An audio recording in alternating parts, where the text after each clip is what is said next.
درنو هیوادوالو راځو د خپل میلمه په لوري د ښاغلي سید شفیق الله احمدی په لوري. جناب احمدی بسیار زیاد خوش آمدید به برنامه و قدم رنجه فرمودین. تا در طلب گوهری کانی کانی تا در هوس لقمه نانی نانی این نقطه رمز اگر بدانی دانی هر آن چیز که در جستنی آنی آنی. عرض سلام و درود احترامات به شما مجری موفق همکاران تکنیکی شما و بینندگان عزیز شما. همین اکنون ما رو بیننده هستند. امیدوار هستم که صبح یک صبح خوش و عالی و خندان آغاز کرده باشید. اظهار سپاس و امید این که خنده ها بر لب شما هم به هموطنان عزیز ما انتقال کند. جناب احمدی، قبل از اینکه بپردازیم روی روش های نوین تدریس، بگیم در اول یک تعریف از روش داشته باشیم. روش تدریس یعنی چی؟ روش های مختلف ما می‌بینیم که هر جامعه که رشد میکنند توسعه پیدا میکنند طبعا که از آموزش پرورش آن جامعه است. ما می‌بینیم که در دنیای امروز رشد تکنولوژی علم و فناوری بیشتر شده است. همان گونه هم ما در عرصه یادگیری هم دیگر نیاز روش‌های سنتی دیگر بسنده نمی‌کنیم. یعنی الزامی نیست نیازهای شاگردان برآورده نمی‌سازد، چرا که ما نیازهای شاگردان نظر به نیازهای شاگردان باید آموزش خود را نوین‌تر بسازیم. روش همان شیوه‌ها و نمونه‌هایی است که یک استاد به خاطر به کارگیری آموزش و انتقال معلومات و اطلاعات را به شاگردان از روش‌های مختلف استفاده می‌کنه.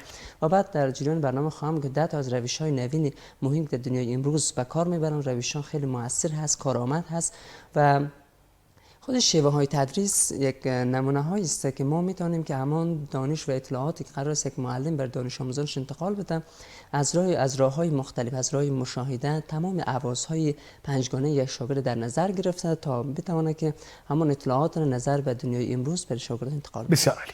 جناب احمدی، جهان در حال پیشرفت است و سیستم آموزشی همچنان متاثر از همین پیشرفت ها هست.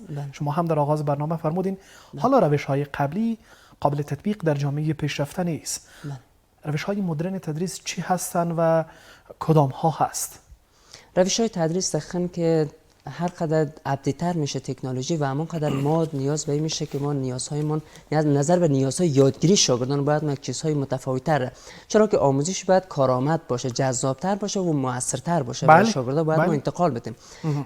اگر روش‌های گذشته ما سنتی رو ما در نظر بگیریم، بیشتر روش‌ها لکچر بوده، سخنرانی‌های طولانی بوده. یک استاد تمام اطلاعات رو فقط میخانیکی یا تکراری یا به حساب حافظه میخانیکی بر شاگردان انتقال میده. اما دنیای امروز دیگر این بسنده نمیکنه، چرا که یادگیری بیشتر بودهای دیگری ابعاد شناختی را وقتی ما در نظر بگیریم، بیشتر بودهای روانشناسی در نظر بگیریم، اینها مهمتره تا اینکه شاگردان بیشتر با عرصه تکنولوژی مدرن که هستیم باید ما در نظر بگیریم. بنابراین جان دیوی یک از نظر پردازان عصر مدرن هست صحبت میکنم، میگه 3 تا ابعاد را ما در نظر بگیریم: بود شناختی، عاطفی و روانی و حرکتی. بود شناختی است که ما تمام اطلاعات، مفاهیم، درک، استدلال و منطق یک شاگرد سطح عقلانیتش بالاتر میره. بود عاطفی شمی است که ما بتوانیم که همان احساس و انگیزه و ایجاد علایق و نگرش شاگردان چی است، نظر به عاطفه از اونها ما چیکار کردن میتونیم. روانی و حرکتی است که ما چگونه محتوا را جذابتر بسازیم، محتوا را مطالب را به شاگرد به شکل موثرتر و جذابتر به شاگرد انتقال بدیم. بیشتر برمیگرده روی عملی این مباحث. روش های تدریس در دنیای امروز ما ببینیم هر قدر ما ابعاد رو در نظر بگیریم، بیشتر ابعاد شناختی، اینها کمک میکنه برای ما که ما بیشتر مطالب به دیگران انتقال بدیم. اولین بحث روش نوین میگه طوفان مغزی است. طوفان مغزی است. دومین روش ارزیابی هست. طوفان مغزی است که ما به شاگردان خلاقیت و توانایی را ما به شاگردان باید سبب بروز و نوآوری به شاگردان شد. ارزیابی هست، ما هر روز تکرار و ارزیابی را باید داشته باشیم در کنار متد تدریس و ما دانیم که رویکرد قیاسی و استقرایی را در نظر میگیریم. رویکرد قیاسی است که ما از کل به جز مطالب، بعض از مطالب ما میریم از مباحث خیلی بزرگ شروع میکنیم تا به کوچک مطالب به شاگردان میرسونیم.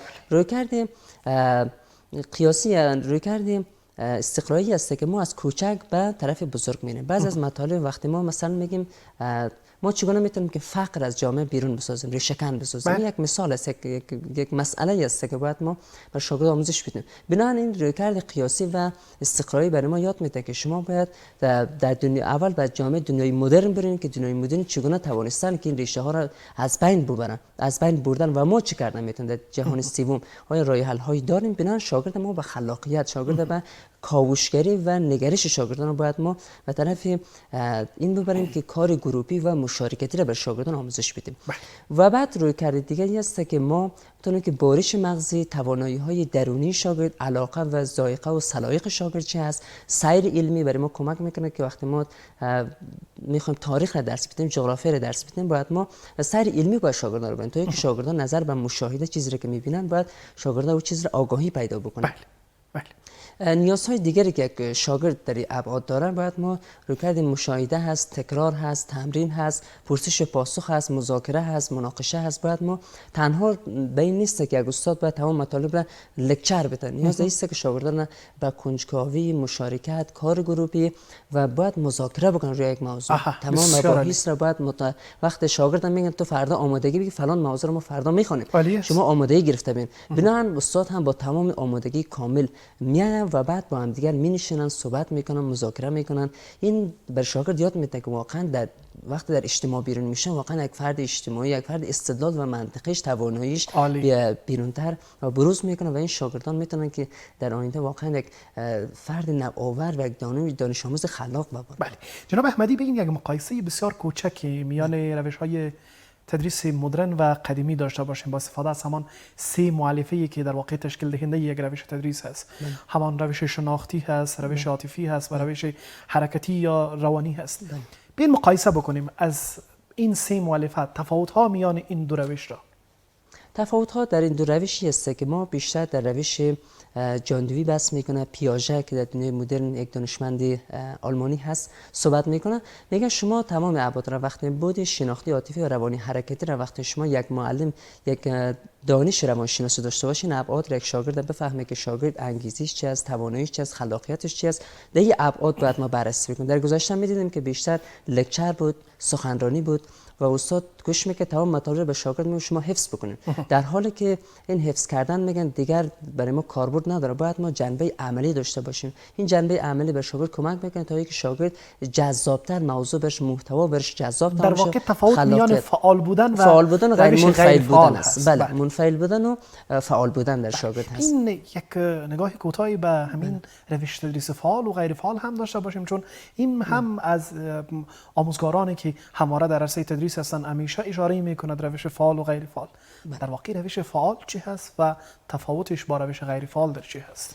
روش فعالی است که ما شاگرد نظر به انگیزه، خلاق و توانایی‌های شاگرد در کجا هست، و روش غیر فعال وی است که ما شاگرد میگذاریم میگیم تو مطالب را حفظ بکن، مطالب را آمادگی بگیر و بعد ما شاگرد دیگر توان برش، خلاقیت برش ایجاد نمیکنیم. اینجاست که شاگرد دیگر انگیزش و نگرشش، توانش دیگر به موضوع علاقه کمتر میشه. ما ببینیم در مکاتب یک از بحث‌هایی که ما بیشتر تاکید میکنیم که بحث ساینس فیر است. ساینس فیر یک از موضوعاتی است که ما در یک سال 2 مرتبه برگزار میکنیم. شاگرد در بخش ساینس باشه، در بخش علوم اجتماعی باشه.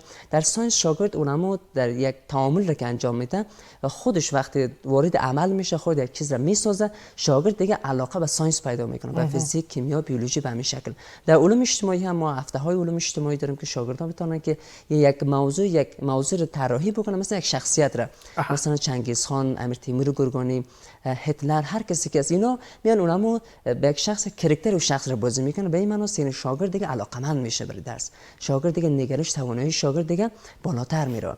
برنامه دیگری هم امتحانات بین‌المللی هست، امتحانات مثلا اینترنشنال ماث چالش IMC هست، امتحانات تنگل هست، امتحانات ریاضی بین‌المللی هست که شاگردان دیگر توانایی شاگردان به است که من میتوانم، توانا هستم، شاگرد علاقهش به ساینس است. ما کوشش میکنیم که فرصت ها را بر شاگرد مهیا بسازیم تا شاگرد علاقمند به ساینس پیدا بکنه. و امتحان تنگلش است که شاگردان وقتی میخوان زبان انگلیسیشون تقویت بکنن، به زبان علاقمند شوند، کوشش بکنیم ما زمینه ها را مساعد بسازیم تا شاگردان علاقمند و از حالت منفعل به طرف فعال بودن حرکت بکنن. بله. برای فعال کردن شاگردان معمولا از یک روش جالب به نام گیمیفیکیشن استفاده میشه. این روش برای کدام رده سنی بسیار مؤثر هست و در واقع این روش چگونه هست و چگونه قابل تطبیق هست؟ این روش خیلی یک روش خوب هست، چرا که یک ساعت معمولا یک ساعت درسی 35 یا 40 دقیقه 45 دقیقه میشه، چون شاگرد خسته میشه. بنابراین کار گروهی، مشارکت در پژوهش یک چند ثانیه شاگرد حالت مغزش خسته میشه، حالت خسته را به خود میگیره. بنابراین ما کوشش بکنیم یک گیم را بازی بکنیم تا اینکه شاگردان نظر به موضوع باید ما یک گیم را طراحی بکنیم. این طراحی گیم باعث میشه که شاگردان دیگر از حالتی که حواس پرتی از حواسشان از حواس پرتی این شاگردان ما میتونیم جلوگیری بکنیم و در ضمن شاگرد علاقمند به درس میشه و از خستگی و از حالت خستگی خود شاگرد چی میکنه بیرون میسازه. نقش تکنولوژی چقدر بارز هست در این عرصه، در عرصه روش‌های تدریس؟ تکنولوژی ما شما در این روزها شاهد انقلاب‌های بزرگ به نام انقلاب هوش مصنوعی هستیم. چقدر تاثیرگذار هست و چی نقش داره در تدریس نوین و در روش‌های تدریس نوین تکنولوژی؟ بله، دنیای مدرن که ما می‌بینیم دنیای هوش مصنوعی یک غوغا برپا کرده دنیای امروز که هر قدر می‌بینیم که دنیای تکنولوژی بیشتر رشد میکنه، تکنولوژی و هوش مصنوعی هم بیشتر مطالب را انتقال میده. در فکر در ظرف چند ثانیه خیلی از مطالب را برای ما انتقال میده. یک روش مناسبی است که وقتی ما یک استاد هر قدر مواد و مواد درسی مهیاتر باشه، هم خود شاگرد یادگیریش بیشتر میشه. وقتی ما پروژکتور، LCD، تخته، مارکر، تمام امکانات را وقتی ما داشته باشیم، چون شاگرد تمام یک بود شاگردی است که تنها برای گفتن یاد میگیره، خواندن و شنیداری چون ابعادش در نظر بگیریم. دنیای هوش مصنوعی است که ما وقتی هر قدر رشد میکنه، یک استاد هم باید از روش‌های مدرن خود باید هوش مصنوعی استفاده بکنه و شاگرد هم مطالب رو باید از هوش مصنوعی استفاده بکنه. هوش مصنوعی است که یک شاگرد وقتی یک ربات رو میسازه از هوش مصنوعی و میخواد که یک ایده خلق بکنه، نظر به خلاقیت خودش یک ربات رو میسازه، از طریق ربات میخواد که توانایی خودش نشان بده و این ربات برای یک شاگرد کمک میکنه. و وقتی استاد میخواد یک مطالب جذاب‌تر به شاگرد انتقال بده، از تمام ویدیوهای آموزشی، از LCD و پروژکتور استفاده بکنه و مطالب را باید از طریق هوش مصنوعی که چگونه میتونه و در وقت کم، در زمان کم میتونه خیلی از اطلاعات و معلومات به شاگرد انتقال بده. بله. اگر یاد از علوم اجتماعی بکنیم، نیاز هست تا برایش یک ایده خیالی داده باشه یا از روش‌های داستان سرایی استفاده بکنه. این روش برای علوم اجتماعی و تدریس علوم اجتماعی چقدر مؤثر هست و در واقع استادان گرامی چگونه از این روش استفاده بکنند؟ دقیقاً در علوم اجتماعی بیشتر مفاهیم چون تجربه نیست، بیشتر روی داستان سرایی است، تخیلی هست و بحث افسانه پردازی است. وقتی ما تمام مطالب وقتی به شاگرد انتقال میدیم، وقتی یک معلمی مسلکی باشه، بیشتر مطالب نه تنهایی که شاگرد میگه خب مطالب خود در کتاب هم هست شاگرد میتونه بخونه، ولی ما یک چیز محتواتر، یک چیز جذابتر به شاگرد انتقال میدیم که شاگرد علاقمند به درس. ما باید یک چیز جدید به شاگرد بگم، یک چیز محتوا جدید به شاگرد انتقال بدم. بنابراین در اینجا یک استاد مسلکی است که باید قسم مطالب به شاگرد برسونه، قسم یک داستان مطالب به شاگرد برسونه تا شاگرد دیگر مفاهیم کاملا جذبش میشه، وارد حافظه‌اش میشه و این شاگرد دیگه نه تنها از مطالب دیگه خستگی نمیکنه بلکه علاقمند یادگیریش بیشتر میشه. مطالب رو باید از طریق داستان سرایی، مثلا وقتی ما تاریخ درس میدیم، چنگیز خان رو بحث میکنیم، هتلر رو صحبت میکنیم، امیر تیمور گورگانی رو صحبت میکنیم، شخصیت‌های بزرگ رو اینا صحبت میکنیم، باید ما قسم یک داستان به شاگرد انتقال بدیم نظر به سطح یادگیری شاگردان. ببینید از صنف‌های اگر 10 11 12 یک کاتگوری میگه، صنف 7 8 و 9 یک کاتگوری. نظر به این شاگردان ها باید ما نظر به توانایی‌هایشان باید ما چیکار کنیم؟ داستان سرایی خیلی موثر است و مفید هم هست و یادگیری شاگردان هم در این عرصه بیشتر میشه. بله. موانعی که قرار است در صدر رای این روش ها واقع شود کدام ها هست و با توجه به این موانعی که قرار است در صدر راه این روش های جدید قرار بگیرد، آیا در افغانستان تطبیق این روش ها امکان پذیر هست و یا میتواند در واقع تطبیق شود در مکاتب افغانستان یا خیر؟ بله، این روش‌های نوین بیشتر در مکاتب خصوصی بیشتر مروج شده، چون که استادان میخوان که مطالب را به شکل مهمتر، موثرتر به شاگردان انتقال بدن. بیشتر مورد کاربرد قرار گرفتن و شاگردان استادان از هوش مصنوعی استفاده میکنن، از مواد مواد درسی بهتر استفاده میکنن تا اینکه شاگردان از گفتیم برنامه‌های ساینس فیر هست، دنیای تکنولوژی مدرن است، اینا استفاده میکنن. در مطالب بیشتر ما احتمال در مکاتب دولتی در روستاها بیشتر ببینیم، بیشتر در اونجا تا مواد مواد درسی هم برشان مهیا نیست. در ضمنش هم استادا بیشتر در مورد روش‌های کهن خود یا سنتی هنوز هم تدریس میکنن. شاگردان دیگه مطالب را انتقال میدن و شاگرد دیگه خلاقیت از یک فرمول، از یک ساینس، یک چیز خلاقیت کردن نمیتونه. شاگرد دیگه تواناییش و منزوی میشه، دیگه اونم انگیزه درونیش کاهش پیدا میکنه. شاگرد وقتی از روستاها وقتی میان با آموزشگاه ها میان میبینن اینجا فرصت ها بیشتر هست و معمولا بله در دنیای مدرن باید ما به طرف توسعه بودن حرکت بکنیم.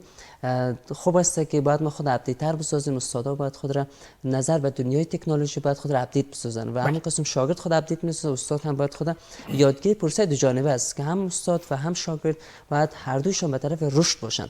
و استادا کوشش بکنن که خود را اپدیت بسازن و خود توانایی خود را بالا ببرن، ظرفیت‌های خود را بالا ببرن و کامپیوتر در عرصه کامپیوتر و تکنولوژی خود را دست بلندی داشته باشن و خوب بتونن که مطالب به شاگرد انتقال بدن. و ما درست است که بعضی از چالش ها مشکلات در افغانستان هست، هنوز هم مکاتب بیشتر امکانات نداره، ولی کوشش بکنن که استاد خود اپدیتر بشه، نظر به چیزی که در دسترس ما است، ما دسترس ما چیکار کرده میتونیم نظر به او به شاگرد انتقال بدیم. بسیار عالی هست. ممنون آقای احمدی. من حیث اخرین پرسش و پیامتان میخوایم یک سوال در قالب پیام هم بپیچانید و من حیث پیام بکنید. والدین هم نقشی در روش‌های نوین تدریس دارن یا خیر؟ و اگر دارن پیام شما با والدین چه هست تا تلاش بکند جز از این روش تدریس نوین باشد و فرزندان خود را به مراتب والای موفقیت برساند؟ بله، موفقیت گفتیم برای یک دانش آموزی که میخواد موفقیت دو تا بال داره، یکی بالش خانواده است، یکی بالش آموزش پرورش است، جایی که یاد میگیره، دنبال یادگیری هست. بال موفقیتش آموزش و است که وقتی ما در مکتب در آموزشگاه میریم بیشتر مطالب برای ما انتقال میتن و بود یک موفقیت ما میشه. وقتی بال دیگر یک شاگرد میخواد موفقیت مثل خانواده است. خانواده کسی است که دانش آموز را تشویق میکنه، تشویق های تحسین میکنه و شاگرد و دانش آموز خود را و فرزند خود را تلاش میکنه که هر روز خلاقیت و انگیزه پیدا بکنه تا اینکه اونها در بودی از غیر مستقیم یک شاگرد خیلی تاثیر مستقیم دارن. وقتی یک والدینی که واقعا پشتکار داشته باشه و شاگرد و فرزند خود را کوشش بکنه که فرصت ها برش مهیا بسازه، زبان انگلیسی رو برش بیشتر کوشش بکنه، زبان انگلیسی یاد بگیره، در عرصه ساینس رشد بکنه، خانواده خیلی موثر هست و باید تلاش بکنن که ما باید هر روز به طرف رشد بریم و زمان ما رشد میکنیم که در همون خانواده هایی که هدف خوب دارن و میخوان فرزندان سالم تربیت بکنن نیاز است که باید فرزندانشان مطابق به عصر مدرن و تکنولوژی باید تطبیق بدن و راههای تشویقی را بیشتر در نظر بگیرن، چون یک دانش آموز راه تنبیه دیگر مجاز نیست. در این تربیت میگه که دیگر شما تنبیه کردن دیگر راه حل نیست، با شاگرد تشویق بکنین، تحسین بکنین و نظر به توانایی ها و استعدادهای شاگرد شما پیش بروین تا اینجاست که یک آموزش خوب پیش میاد، یادگیری خوبتر صورت میگیره. بسیار عالی. ممنونتان جناب سید شفیق الله احمدی، جامعه شناس.